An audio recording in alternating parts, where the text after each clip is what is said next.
Welcome to D2G health. வீடியோக்குள்ளே போகிறதுக்கு முன்னாடி நம்ம சேனலை எல்லோரும் மறக்காமல் லைக் பண்ணுங்கள், சப்ஸ்கிரைப் பண்ணுங்கள் அண்ட் கமெண்ட் பண்ணுங்கள்.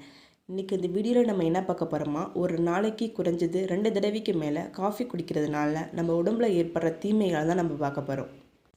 இந்தியாவில் காஃபி பிரியருக்கு பஞ்சமே இல்லை. காஃபி குடிக்கும்போது தான் உடலில் புத்துணர்வோடு இருப்பதாக நம்ம நினைக்கிறோம். இந்த அற்புதமான பானத்தில் பல ஊட்டச்சத்துக்களும் இருக்குது. இது நம்ம உடலுக்கு மிகவும் நன்மை பயக்கும். ஆனால் சிலர் அளவுக்கு அதிகமாக காஃபி குடிக்க விரும்புவாங்க. இது உடலுக்கு தீங்கு தான் விளைவிக்கும். நம்மளை பலரும் காலையில் எழுந்தோடைய முதல்ல குடிக்க விரும்புவது காஃபி தான். அதுலேயும் சிலர் பெட் காஃபி கொடுத்த பிறகு தான் மற்ற வேலையே செய்ய ஆரம்பிப்பாங்க. இருப்பினும் ஒரு அளவுக்கு அதிகமாகவோ அப்படி இல்லைன்னா தவறான நேரங்கள்லையோ நம்ம எடுத்துக்கிட்டோம்னா அவள் நல்லதாக இருந்தாலுமே நன்மைக்கு பதிலாக நாம் பெறுவதுன்னா பக்க விளைவுகளை மட்டுமே. இது காஃபிக்கும் பொருந்தும். பிரிட்டிஷ் ஜேர்னல் ஆஃப் நியூட்ரிஷனல் வெளியிட்ட ஒரு புதிய ஆய்வில் காலையில் ஒரு கப்பு ஸ்ட்ராங் காஃபி அப்படி இல்லைன்னா பிளாக் காஃபியை வெறும் வயிற்றில் குடிப்பதனால நம்ம உடம்புல இரத்த சர்க்கரை அளவை ஆபத்தான அளவுக்கு உயர்த்தக்கூடும் அப்படின்னு சொல்கிறாங்க. தினசரி அவ்வாறு செய்வது பதிலாக குறிப்பாக மோசமான ஒரு இரவு தூக்கத்திற்கு பிறகு காஃபி குடிப்பது நீரிழிவு அப்படி இல்லைன்னா இதய நோய் அபாயத்தை அதிகரிக்கும். அதனால் காலை உணவை சாப்பிட்ட பிறகு காஃபிக்காக நம்ம எடுத்துக்கலாம். இருப்பினும் அதிக அளவில் காஃபி குடிக்கிறதுனால ஏற்படும் பக்க விளைவுகளை பற்றி நம்ம இங்கே காண்போம்.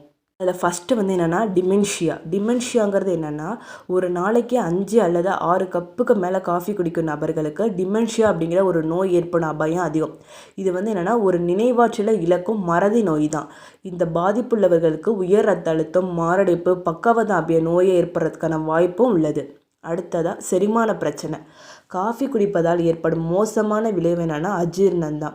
அடிக்கடி காஃபி குடித்தோம்னா நம்ம வயிறு பாதிப்பை சந்திக்கும். இதன் காரணமாக கேஸ்டின் ஹார்மோன் வெளியிடப்படுகிறது.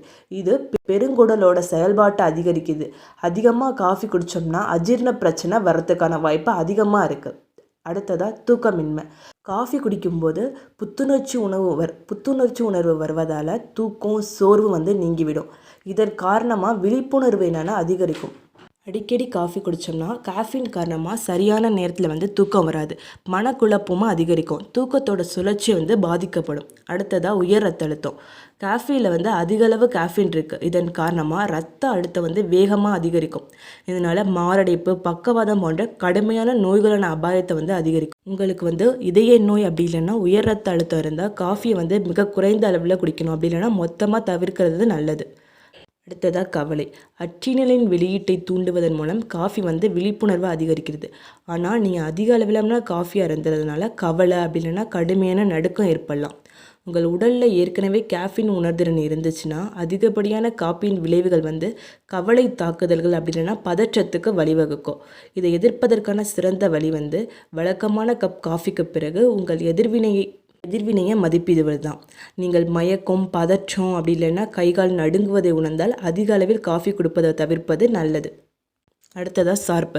சில போதை மருந்துகள் செய்யும் அதே மூளை வேதியியல் எதிர்வினைகளை கேஃபைன் என்னும் வேதிப்பொருள் தூண்டுது அப்படின்னு ஆய்வில் சொல்கிறாங்க. ஆனால் கேஃபைன் நுகர்வு இதே போன்ற போதைக்கு வழிவகுக்காது. இருப்பினும் காஃபின் அதிகப்படியான நுகர்வு காலப்போக்கில் உளவியல் அப்படி இல்லைன்னா உடல் சார்புக்கு வழிவகுக்குது. இது போன்ற சந்தர்ப்பத்தில் காப்பி இல்லாதது தலைவலி, எரிச்சல், சோம்பல் அப்படி இல்லைன்னா சோர்வு போன்ற அறிகுறிகளுக்கு வழிவகுக்கும். எனவே காஃபி நுகர்வு அளவை சரிபார்க்க வேணும். அடுத்ததாக ஃபைப்ரோஸ்டிக் மார்பகத்தின் ஆபத்தை அதிகரிக்கும். ஃபைப்ரோஸ்டிக் மார்பக நோய் என்று அழைக்கப்படுகிறது. இது நோயற்ற மார்பகத்தில் கட்டிகள் உருவாக்கும் நோயாகும்.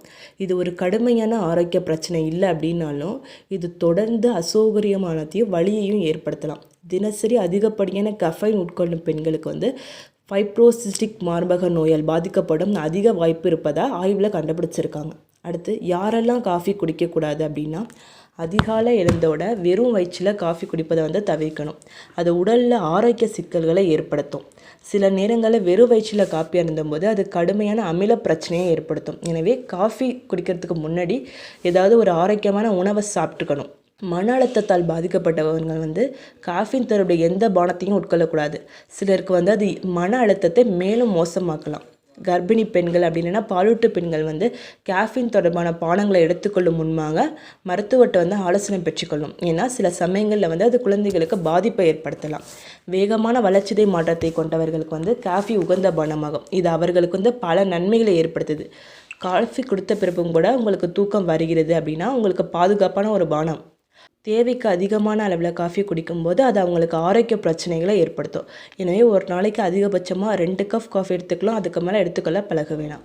தேங்க்யூ ஃபார் யுவர் வாட்சிங்.